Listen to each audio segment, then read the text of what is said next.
Training. The main ingredients of sensitivity training are self-criticism and self-confession of personal feelings and behavior. Group criticism is aimed at changing individual behavioral patterns. In other words, moral concepts. Or, in the words of the National Training Laboratories and the National Education Association, it is called thought reform, or brainwashing. Feelings are stressed almost exclusively, and reason and logic are ignored for sexual, emotional, and animalistic type responses. Sensitivity training strives to create a gut emotion over mind.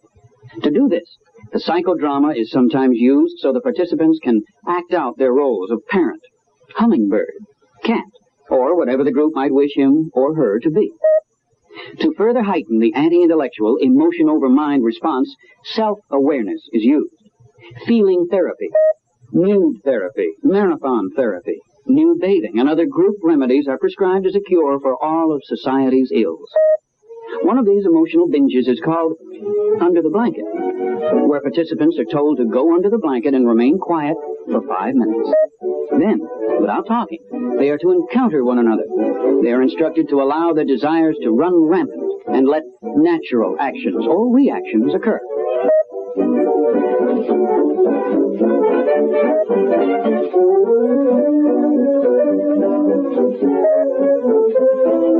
History has recorded that there have been two kinds of people in this world, the good guys and the bad guys, just as anyone who's ever seen a grade B Hollywood movie knows.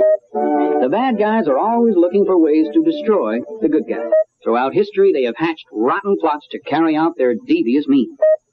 Whether it involves spiking someone's drink or taking advantage of the handicapped, the bad guys don't care whose toes they step on in their selfish quest for power. Their target always has been, and always will be, naive youth. One of the tricks the forces of evil use is called the new morality game, devised by the self-proclaimed intellectual elite.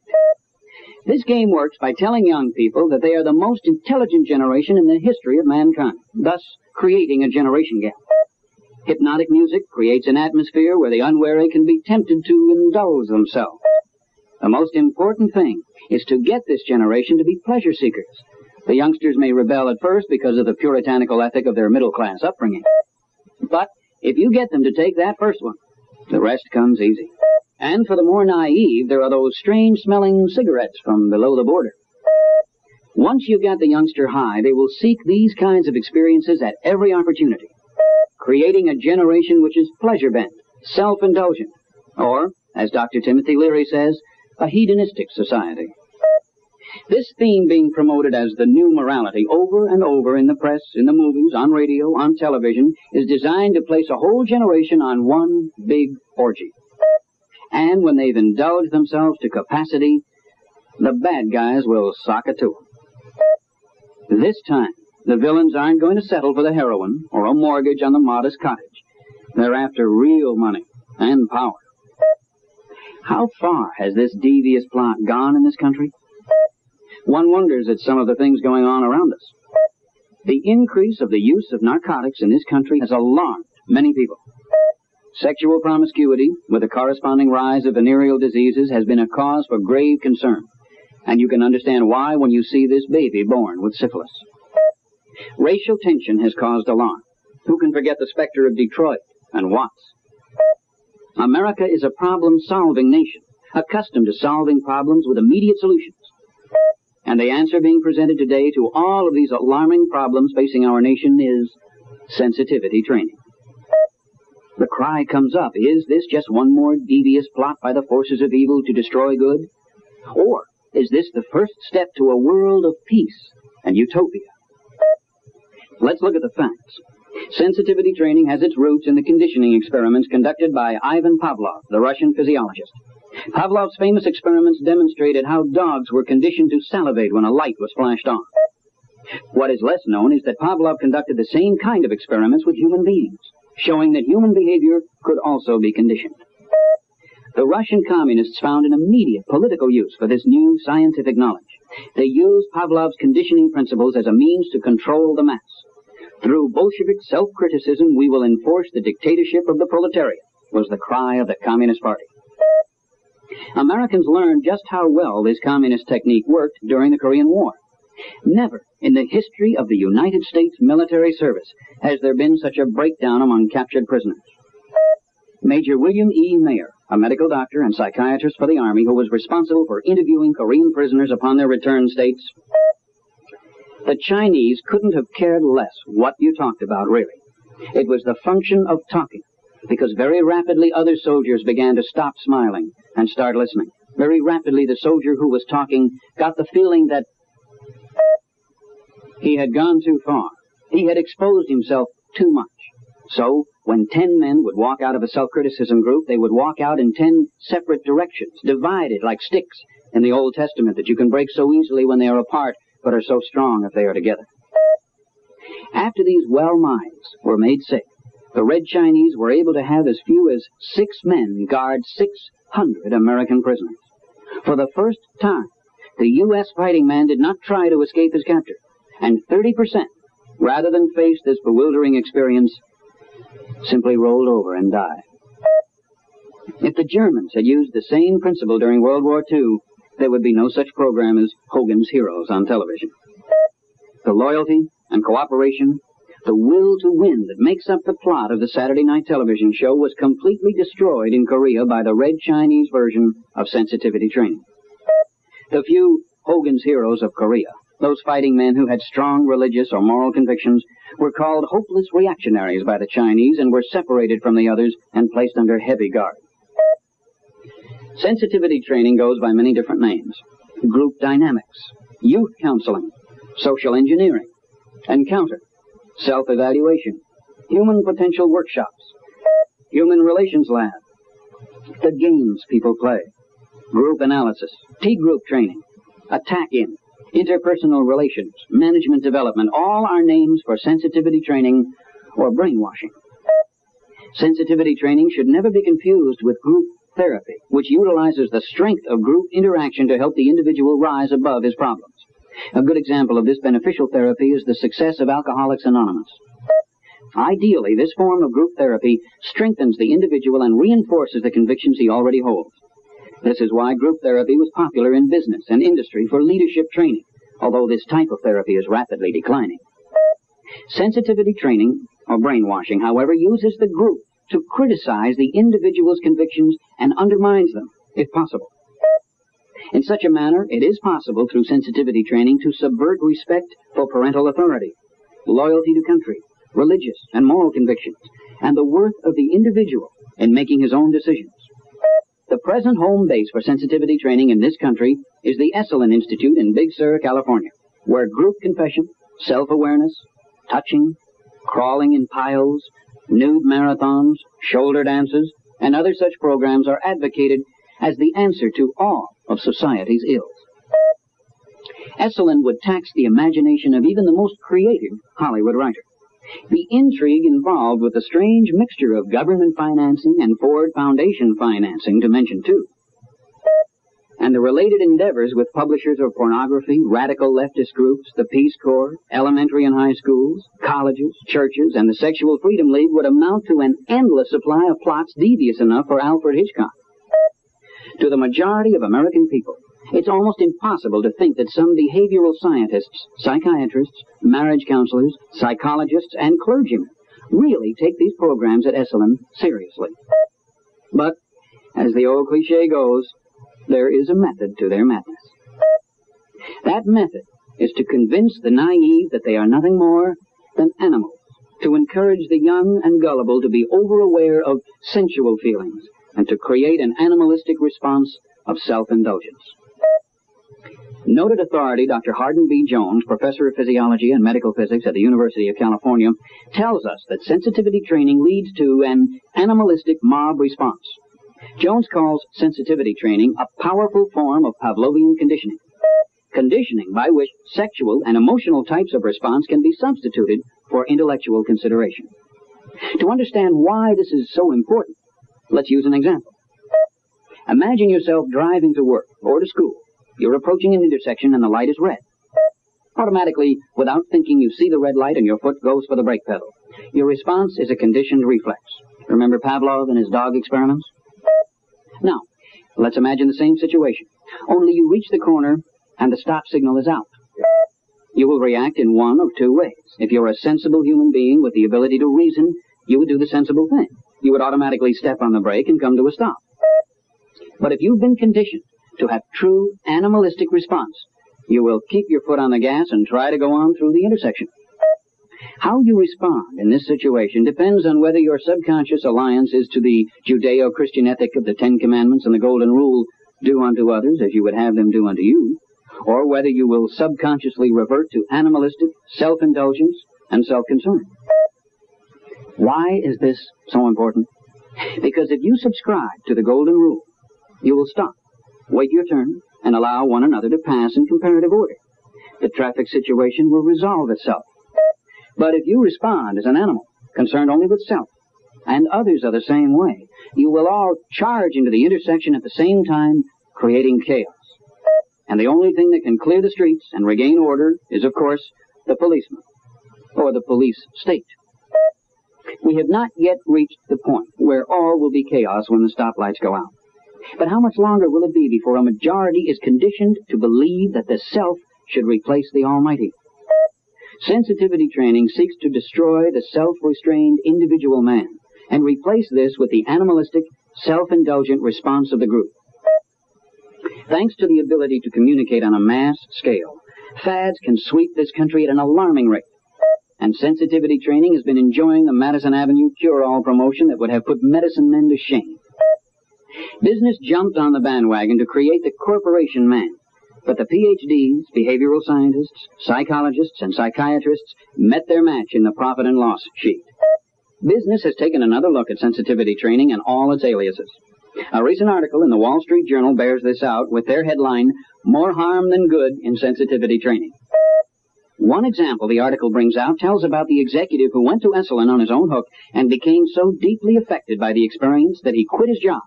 For a while, he worked as a dishwasher at Esalen. The article goes on to tell about another example, subheadlined, "An Executive Breaks Down." We quote, "Now and then, a participant in sensitivity training will crack under the barrage of personal criticism and analysis. One big company in the Midwest stopped all sensitivity training after a vice president suffered a total breakdown during a session and had to enter a mental hospital. Fear of damage to the mental health of employees has taken other firms out of sensitivity training.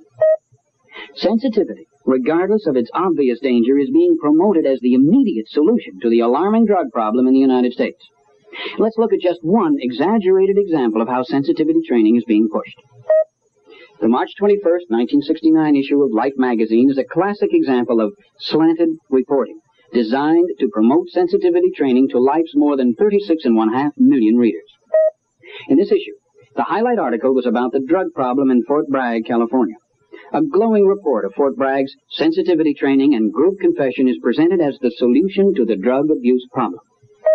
The article tells how 2 ex-drug users are given free run of Fort Bragg to establish a place called Awareness House. In unsupervised sensitivity sessions at Awareness House, young people who participate are told never to divulge what goes on. Only Life magazine is invited to view the proceedings. The Life article claims that 75% of the students at Fort Bragg High School were drug users. But the Awareness House staff itself admits that only 14% ever came to Awareness House, and they can't substantiate that even one of them has been completely cured. Thus, Life touts as a cure for all drug abuse everywhere a program which was tested only 6 months, a program which failed to reach 61% of the students who supposedly needed it. Life described Fort Bragg as a hard-drinking, dowdy, isolated community which hasn't changed since the 1800s. Suddenly, Life states, unbeknownst to parents or law enforcement agencies, that Fort Bragg was in the midst of an epidemic drug problem. Fort Bragg must have known something about the drug problem because Mendocino, a hippie haven of the Haight-Ashbury-Berkeley caliber, is only 10 miles away. But Life tells how only one of all 5,000 inhabitants of Fort Bragg was made aware of the problem, and by the drug users themselves. That one person was a newcomer, an ex-newspaper man turned high school counselor by the name of Bryce Brooks. Brooks called in the 2 ex-drug addicts to start Awareness House, and the program was barely underway before someone called in Life magazine. Bryce Brooks has left his position at the Fort Bragg High School to direct a program financed by Robert Finch's Department of Health, Education, and Welfare. He will start programs similar to Awareness House throughout Northern California, subjecting more naive children to sensitivity training, conducted by those who have been considered from time immemorial the lowest outcast of society, the drug addict. All this, of course, is financed by you, the taxpayer. Could it be we've been had? Life magazine is a national institution, and Life's articles are accepted as true and factual. This means that Life can literally form the opinions of millions of Americans.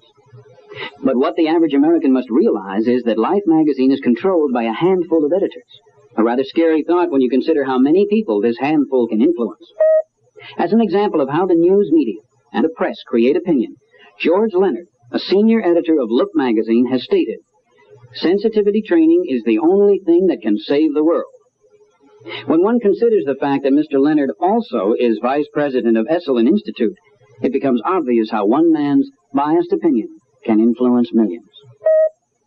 Hopefully the general public and advertisers in these publications will take a penetrating look at the forces behind the editorial pages. The tremendous drop in revenue in advertising to these publications hopefully indicates the advertisers are becoming aware of this philosophy. It doesn't take a psychologist, sociologist, or educator to understand the part pornography plays in social ills plaguing the United States. Where is the courageous reporter to expose the unsolicited pornography going through the mails every day to teenagers? We are amazed to see the overwhelming increase of pornography through the mails, through music, and even advertising, where it would seem that on Madison Avenue, Fannie Hill has replaced Betty Furness.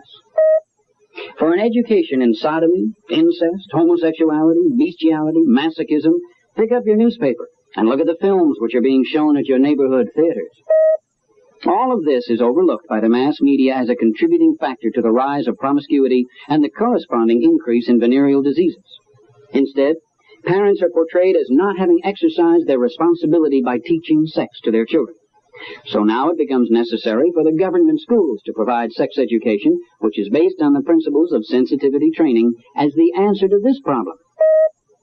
Family life education encourages youngsters to write or talk about family experiences and discuss things which can only be classified as personal.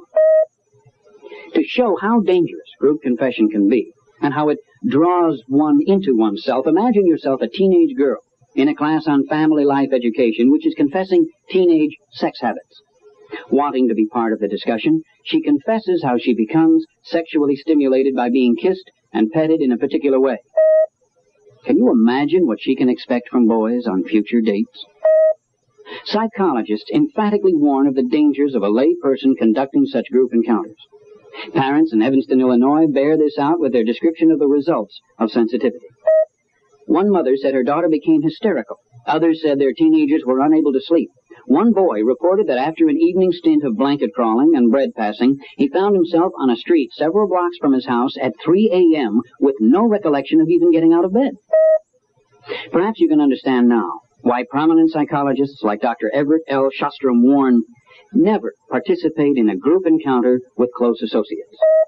Never participate in a group that lacks formal connection with a professional on whom you can check, he says.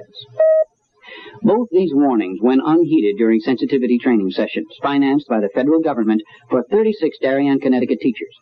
Leaders of the motel-housed sessions encouraged and, yes, even demanded that the participants kiss, fondle, and stroke one another. And, of course, the trainers joined in, too. Absolutely no ground rules were established. Why were the sensitivity training sessions held? These 36 teachers were being prepared to teach sex education in the Darien schools. Perhaps you're thinking that we'll just never allow sensitivity training in our school. Are you sure that the masters of deception haven't sneaked it in already? A chat with your youngsters might prove enlightening. Any case of group confession or encouragement to discuss family problems, and you've had the course. You may become further enlightened by turning the subject to race relations. The same forces that have given parents the guilt complex necessary to accept sex education in the schools have been at work convincing young people that their parents are bigots. It has been almost impossible to pick up a magazine for the past several years without a race theme. Articles tell and retell about the alleged white, middle-class discrimination against all minority groups, especially the Negro. Television has made household words of Rat Brown, Stokely Carmichael, Eldridge Cleaver, and has almost conferred sainthood upon Martin Luther King. The preponderance of these articles has created such a massive guilt complex that naturally the only answer to this dilemma is sensitivity training. Berkeley, California was the first community to feel the pangs of a collective guilt complex created by the news media. Here we see a wildly enthusiastic crowd of 10,000 whose guilt complex had led them into almost a masochistic frenzy, to the point where, when Stokely Carmichael tells them how he is going to burn down white America, you can almost hear the masochistic screams of ecstasy, "Hit me again, Stokely." Naturally, such a progressive community as Berkeley, with its overwhelming social conscience, would be the first to instigate cross-town busing to ensure racial balance. Supposedly to avoid racial prejudice on the part of the Berkeley teachers, sensitivity training has become mandatory for all teachers, administrators, and classified employees of the Berkeley schools. They have to submit to sensitivity training or lose their jobs. Just think, with mandatory sensitivity training, maybe the whole country could be as progressive and beautiful as Berkeley. Is this really the only thing that can save the world, as expressed by George Leonard, the senior editor of Look magazine? At this point, it should be made perfectly clear that only in a free society, such as the United States of America, can people sit around in the nude, confess their misgivings, and fondle one another if this is their desire. They can call it sensitivity training or anything else that happens to pop into their perverted minds. As long as they don't force their will on others, we as Americans have no argument with them. However, we do take issue with the small group of self-proclaimed intellectual elite who, it would appear, feel they alone are capable of guiding the destiny of the American people. A classic example of this is Otis Chandler, publisher of the Los Angeles Times, who in a meeting of stockholders of the Times Mirror made the following statement. A mass newspaper like the Los Angeles Times must remember that the preponderance of its subscribers have a basic interest in preserving the status quo, or they think they have. A mass newspaper, then, once it has begun slowly to grasp the dimensions of the problems of its society, can begin slowly to document them, to fulfill one of its primary purposes, which is to educate. I think this is the most difficult of all our roles, to educate, because more often than not we will be attempting it against the will of our subscribers. If his subscribers are so stupid they have to be educated, how can they be considered smart enough to purchase the products advertised in Mr. Chandler's newspaper? Every day of our lives, we Americans are encountering a form of sensitivity training or education. To understand this, think of yourself watching the news on television with your family or friends. Now consider the news commentator your group leader. He and his staff alone control what you will see from a single day's news events, and you are subject to his interpretation of these events. You are experiencing a form of coercive persuasion. If you reject the commentator's interpretation because of preconceived values, logic, or moral beliefs, you become subject to group criticism, and either you conform or you are branded an extremist. This thought control is the basis for the elusive middle-of-the-road philosophy, which means I'll accept anything that makes me safe from criticism. Television, with the ability to control the country's thoughts, can evoke an emotional response at will on any subject it wishes just by interpretation. How often have you seen a news event followed by a collective cry all over the country, "There ought to be a law"? And that's just what the government has done. Passed laws, and laws, and laws, and laws. What's happening is really very simple. In essence, it's the theory of the collectivist philosopher Hegel. Thesis, antithesis, to create synthesis. What does this mean to the average American? It means action and reaction to result in loss of liberty. For example, let's take a civil rights demonstration. The demonstration is the action or thesis. The outrage and indignation of the general public is the reaction or antithesis. When the public demands, "Why isn't something done?" the laws that are passed by the federal government are the synthesis or the result of the action-reaction, which can result in the greater loss of liberty. For another example, let's take the problem of sexual promiscuity and venereal disease, which is the action. The concerned parent seeking an immediate solution reacts like most Americans and is convinced that sex education in the school is necessary to solve these problems. The result is the federal government dictating the morals of our youth. The ultimate result is that the parent relinquishes his responsibility to nurture the moral principles which are the prerequisite of a free society. The state can now legally dictate morals, a prime requirement for a totalitarian state. What about drugs? This creates the action. The reaction you've already seen. A blind acceptance of sensitivity training sessions conducted by ex-drug addicts. The result? The ability of government exploiters through sensitivity training for ultimate thought control of the mass. It's certainly no secret that the pills the youngsters are using come from Mexico, that the marijuana they're smoking comes in from Mexico, and that heroin, too, is coming in from Mexico. It would seem logical to cut off aid to Mexico until they clean up this mess, or subject people to search at the border, in the same fashion we do with people coming in from overseas. Instead, our president is now proposing a law which gives government the power to break into your house in the middle of the night, if they like, without a warrant. Student rebellions probably serve as the best example of action-reaction. If you talk with the radical students, they will tell you that they are rebelling against the establishment and that they are rebelling for freedom. In reality, they are creating an emotional reaction by the general public which demands federal laws to control the rebellious students. So these campus dissidents are destroying the very thing the students are trying to gain. The ironic factor is that many of these radical student leaders are self-confessed communists, and communism is the greatest living example of the totalitarian state the world has ever known. But for some reason, this double standard is swept under the table by the communications media, who wear flak jackets and helmets to cover the activities of the love children. The most obvious example of action-reaction is an assassination, the action. The reaction is there ought to be a law. This results in a proposed solution of registration and final confiscation of all firearms in the United States. These things have little meaning by themselves, but put them all together, and they represent the makings of a total state, or a totalitarian state. The difference between our country and Nazi Germany, Communist Russia, or whatever these totalitarian states want to call themselves is simple. It is a matter of laws. The totalitarian state has thousands of laws to enforce the golden rule.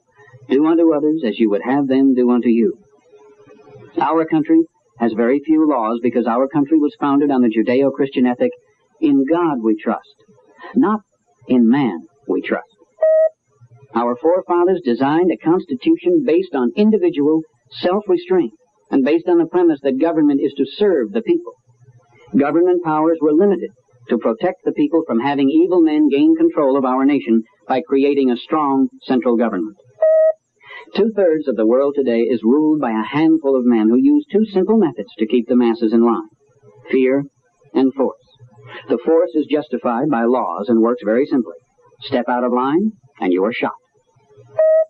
Fear is less obvious. It is accomplished by sensitivity training, defined here by collectivist Harry Overstreet.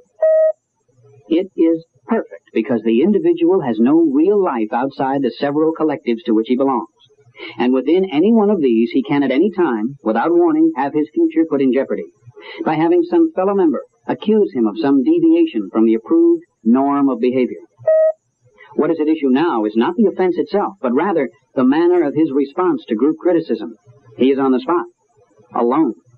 Thus, there is set going one of the strangest and most potentially destructive rituals ever devised.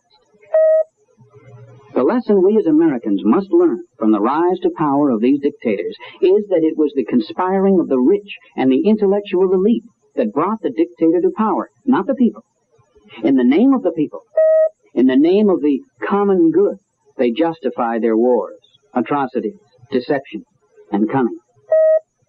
Today, in this country, we are being told we have a sick, bigoted, over-materialistic society, and that for the common good, the government must take on the responsibility to feed the poor, eliminate discrimination, educate the children on sex, ensure housing for minorities, regulate finance, provide medical care, finance sensitivity training, all in the name of the common good.